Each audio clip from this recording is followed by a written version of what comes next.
La transition énergétique, qu'est-ce que c'est ? Chaque jour, nous consommons de l'énergie devenue indispensable dans notre quotidien. Sans elle, pas de déplacement, de chauffage, ni même de lumière.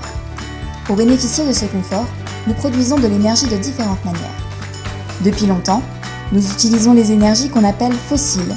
Elles comprennent le charbon, le pétrole et le gaz. Aujourd'hui, la plupart de nos équipements les utilisent, comme nos voitures qui roulent à l'essence ou au diesel. Mais elles viendront un jour à manquer et produisent beaucoup de gaz à effet de serre.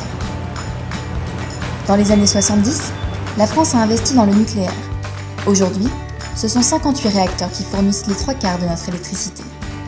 Mais le nucléaire, c'est également des déchets qu'il faut traiter et des mesures de sûreté qu'il faut garantir.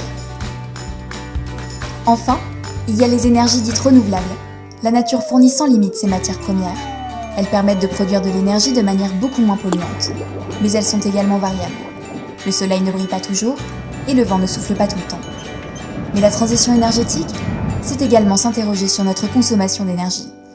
Nous n'avons pas forcément conscience de l'impact de nos gestes quotidiens, à la fois sur la nature et sur l'environnement.